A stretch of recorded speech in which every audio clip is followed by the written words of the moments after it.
connectés. Je vais maintenant demander à Olivier Stechen de nous exposer pourquoi et comment évaluer le niveau de sémiologie des étudiants. Avons-nous déjà les outils? Olivier, c'est à toi. Merci.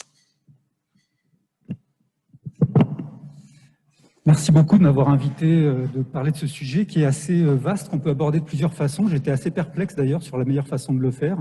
J'ai choisi de vous parler de l'évaluation du niveau de sémiologie des étudiants en DES, donc en 3e cycle, pour éviter la redondance avec les topos précédents ou à venir.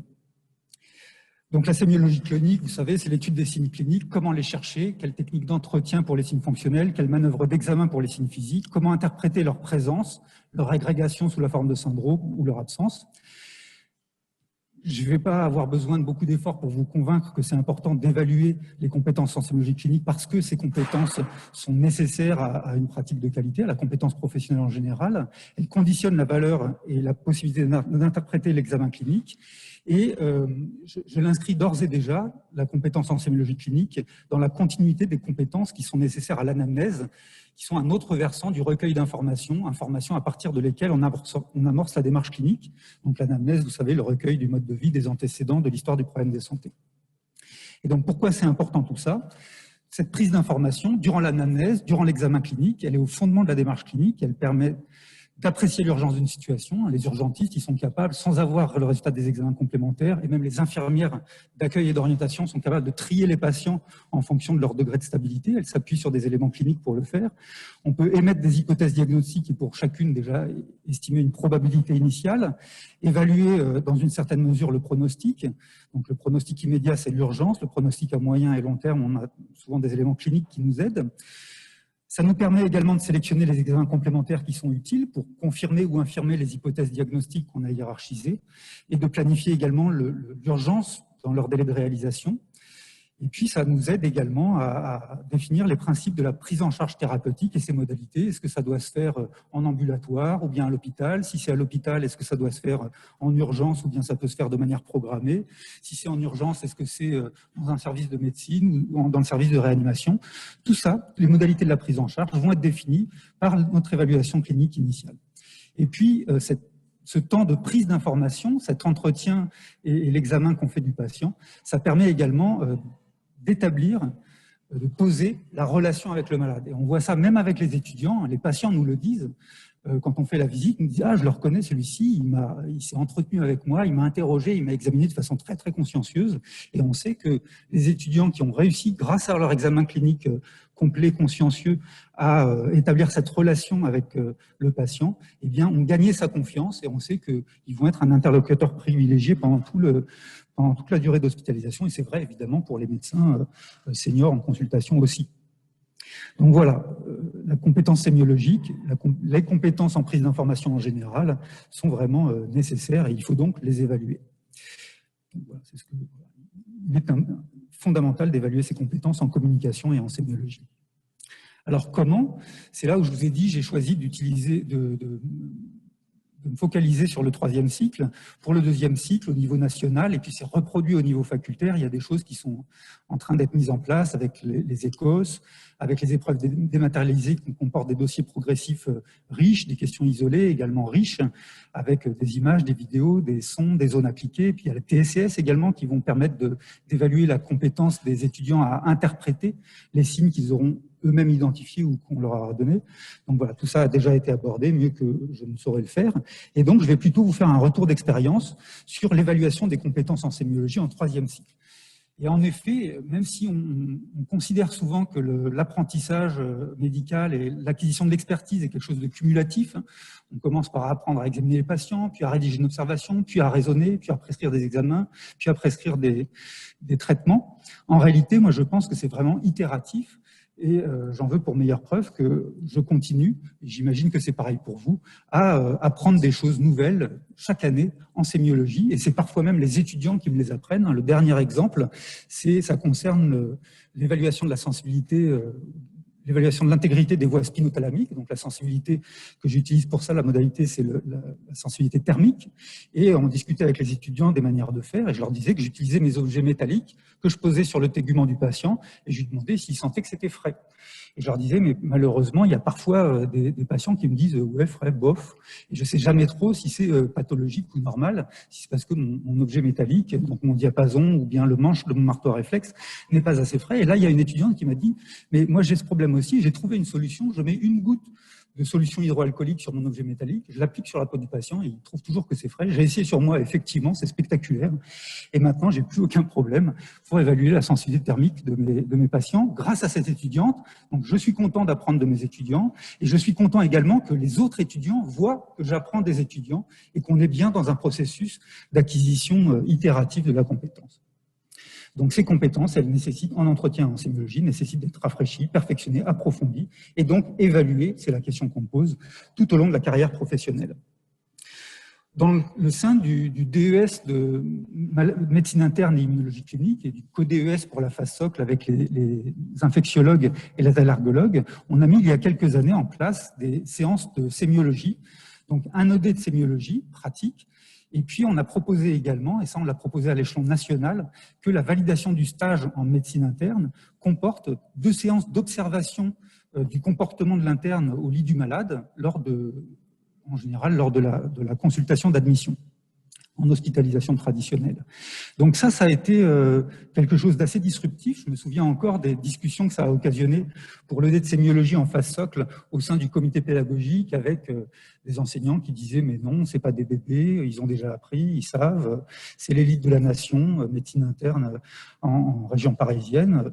On a quand même tenu bon, d'autant plus qu'on avait fait une évaluation des compétences en sémiologie des étudiants en fin de 2e cycle, donc ceux qui arrivaient ensuite en phase socle, et qu'on avait montré que c'était très médiocre, et puis que les étudiants eux-mêmes le demandaient. Donc on l'a mis en place. Et puis pareil pour la validation de stage qui comporte 2 séances d'observation au lit du malade.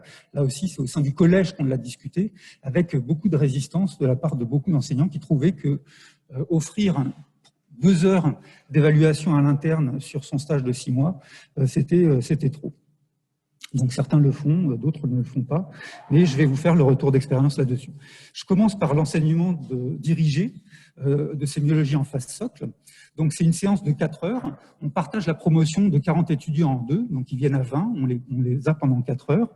Pendant les 2 premières heures, on fait un entretien simulé, c'est-à-dire qu'il y a un d'entre eux qui interroge Thomas Hanslick, avec lequel on coordonne ces séances.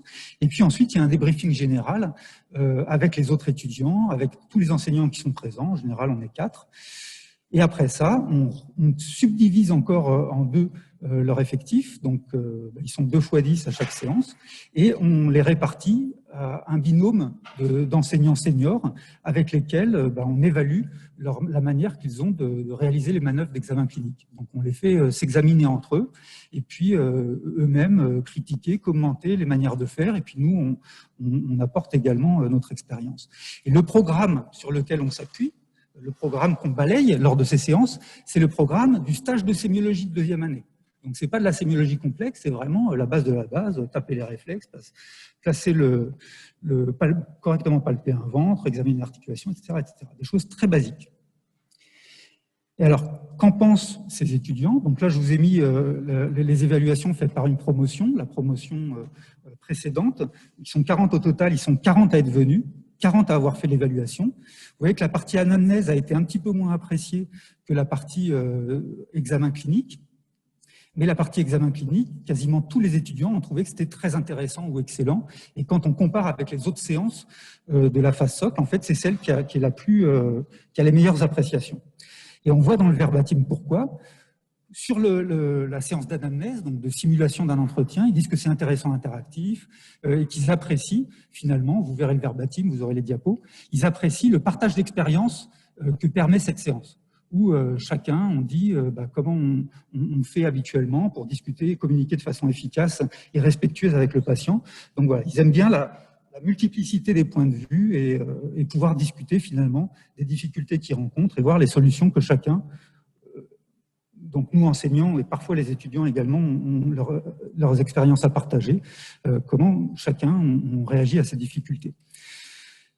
Ils disent qu'ils aimeraient bien qu'on reproduise ça en se mettant dans des situations un petit peu différentes de communication. Communication avec la famille, un patient agressif qui refuse les soins. Donc, voilà, des choses, ils en veulent plus. Et ils voudraient également avoir quelques éléments théoriques, finalement, sur des méthodes de communication prouvées dans l'entretien. Sur l'examen clinique, pareil, ils nous disent que c'est très utile, très intéressant, qu'ils apprécient le partage d'expérience et que c'est quelque chose qui ne leur a jamais été offert auparavant, finalement, depuis le début de leurs études. Donc, ils disent que c'est nouveau et intéressant. C'est ce que je vous disais, le partage d'expérience. Ils nous proposent même, à un moment, de faire une rotation entre les binômes de seniors, de manière à profiter de l'expérience de plus de personnes au cours de cette séance. Mais bon, ils trouvent également que la séance est un petit peu courte. Et donc, finalement, ce qu'ils nous disent, eh bien, c'est qu'il faudrait en faire plus, que ce soit plus long ou en faire plus. Et éventuellement répéter ça au cours de la première année sur les différents appareils, voire même en faire tout au long du DES, c'est ce qu'ils nous disent ici, à renouveler, y compris les années suivantes.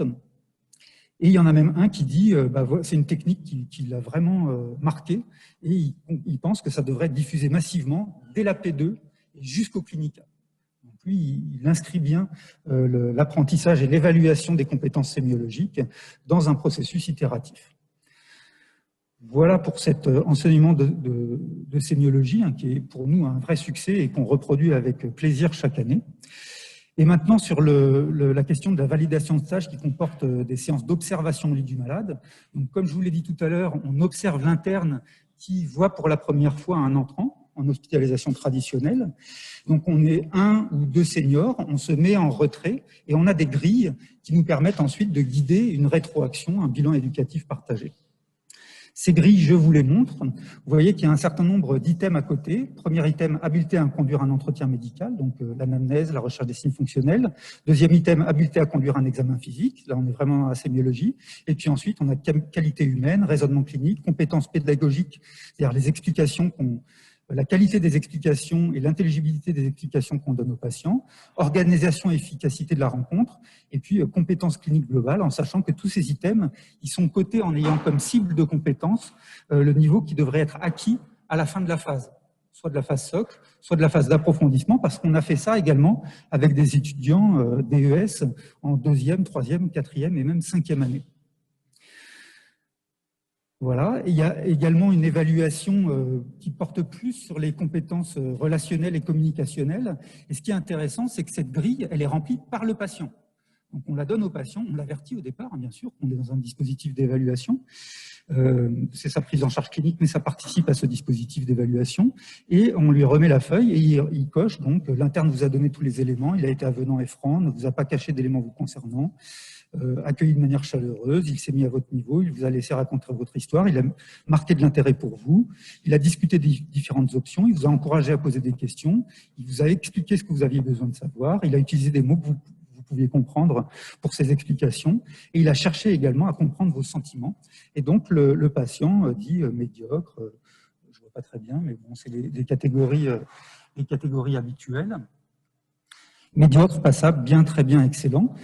Et en pratique, je dois vous dire que les patients, ils mettent toujours excellent à tout. Quand il y a un très bien, c'est toujours l'indice qu'il y a quelque chose qui s'est vraiment pas bien passé. Ils sont plutôt sympas. Et on remplit la même grille, nous, observateurs, également. Et à la fin de cette observation, en fait, on débriefe avec l'étudiant, et c'est ce qui fait la richesse du dispositif. On commence par leur demander s'ils ont déjà été observés en train d'interagir avec un patient auparavant. Et ça a été une réponse uniforme, non, jamais. C'est la première fois qu'on me regarde me comporter au lit du malade, et la première fois de toute ma vie d'étudiant en médecine, c'est-à-dire depuis, même quand j'étais externe, on n'a pas regardé faire une observation. On a eu parfois des surprises, y compris chez des DES en fin de parcours, notamment dans la manière de communiquer avec le patient. Et j'ai le souvenir d'un étudiant qu'on avait évalué avec Fleur Cohen dans son service. C'était un étudiant qui était proche de la fin de l'internat et qui accueillait une patiente qui avait une maladie grave, mais une jeune femme qui était toute pimpante. Et il lui demande qu'est-ce qui vous amène. Elle commence à raconter son histoire et puis il lui dit non mais attendez, j'ai quelques questions à vous poser d'abord. Donc il lui a posé des questions fermées, et des questions fermées. Et puis on voyait la patiente se faner au cours de l'examen. C'était vraiment très triste. Et finir par répondre oui, non, oui, non, non, oui, non. Et ça s'est terminé comme ça. Et donc, on en a discuté avec l'interne ensuite, ce qui l'a, je dois dire, ce qui l'a déstabilisé. Il l'a dit ensuite, mais il a reconnu que c'était utile pour lui. Et d'ailleurs, quand on l'a réévalué en fin de stage, eh bien, ça n'avait plus rien à voir. Je vous ai montré les grilles. C'est des grilles qui sont validées désormais. Toute cette expérimentation, elle s'est faite sous la houlette de Pierre Potier à Nantes. Et donc, on a d'abord évalué la faisabilité de leur utilisation. Et puis, dans un deuxième temps, avec plus de terrain d'expérimentation, on a évalué leur validité, la reproductibilité de l'évaluation entre les deux examinateurs et sa sensibilité au changement. Donc, est-ce qu'on arrivait à mettre en évidence un progrès entre l'évaluation de mi-stage et l'évaluation de fin de stage? Donc, elles ont été validées et c'est publié. Je vous renvoie aux publications. Mais néanmoins, je ne suis pas certain, vous voyez, elles sont assez pauvres finalement, je ne suis pas certain qu'elles sont indispensables. J'aime bien quand même celle qui fait participer le patient à l'évaluation, ne serait-ce que sur le plan symbolique. Et pour l'étudiant, je pense que c'est important qu'il se rende compte que finalement, on est là pour servir le patient et que avoir son retour est intéressant. Donc, nous, on continue à le faire, mais sans les grilles. Alors, quelle perspective? C'est là-dessus que je conclurai. En troisième cycle, je vous ai dit qu'au sein du Collège des enseignants de médecine interne, on n'avait pas réussi à convaincre l'ensemble des collègues de l'intérêt de cette modalité d'évaluation. Je pense que maintenant, avec le recul, avec les publications, on pourrait revenir à la charge et essayer d'institutionnaliser ça. Peut-être même que ça pourrait être étendu à d'autres DES, au type d'expérimentation ou de manière obligatoire. Et qu'est-ce qu'on peut transposer de ça au deuxième cycle?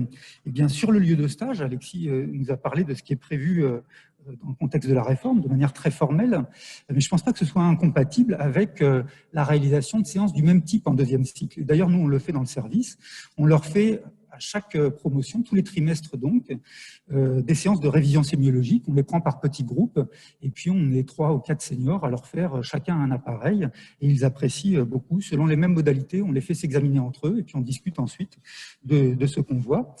Et de même, je substitue toujours 2 visites dans la salle, donc 2 visites où on voit les patients, on discute des dossiers, etc., par une séance, enfin 2 séances du coup, à mi-stage et puis en fin de stage, où je fais ce que je viens de vous décrire pour les internes, mais avec chacun des externes à tour de rôle. Ça prend à peu près 1 heure à chaque fois. À chaque fois, ils nous disent que ça n'a jamais, que c'est la première fois qu'on les regarde faire. Et donc, ils sont très, très contents et ça permet des relations enseignant-enseigné qui sont très riches et très, très profondes dans le cadre du compagnonnage dont on nous parle depuis ce matin. Est-ce qu'on pourrait envisager ça dans une perspective sanctionnante ou certifiante? Je pense que c'est un petit peu compliqué. Le parcours clinique, de ce que j'en ai compris, je vous ai dit, déjà pour le deuxième cycle, sémiologie, c'est repris par les écosses, c'est repris par les épreuves dématérialisées. Ce que j'ai compris du parcours clinique, c'est que c'était plus sa nature que son contenu qu'on prenait en compte. Donc, je ne sais pas. Je trouve que c'est intéressant. Je vous ai dit qu'on avait validé les grilles, qu'il y avait une reproductibilité, une sensibilité au changement. Néanmoins, il y a une part de subjectivité quand même qui font que c'est difficile de l'utiliser comme évaluation sanctionnante, mais pourquoi pas certifiante. Voilà. Je suis intéressé par votre avis sur ces questions. Merci.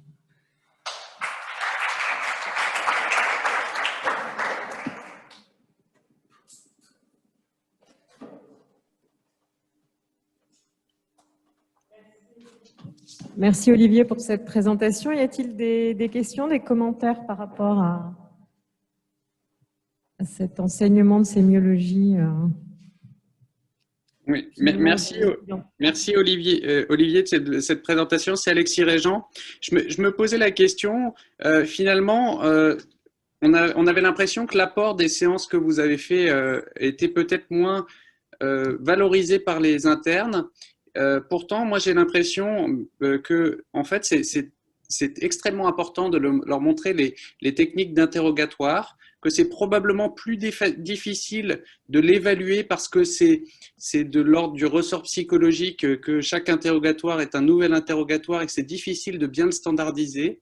Mais je pense que c'est effectivement extrêmement important de valoriser ce temps passé avec l'étudiant, le temps à observer, Peut-être que les internes l'ont moins ressenti comme valorisant, mais à mon avis, ça a toute son importance.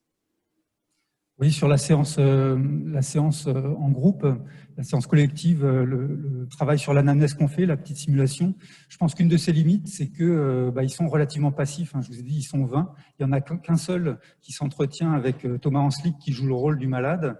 Donc les autres observent, après on discute.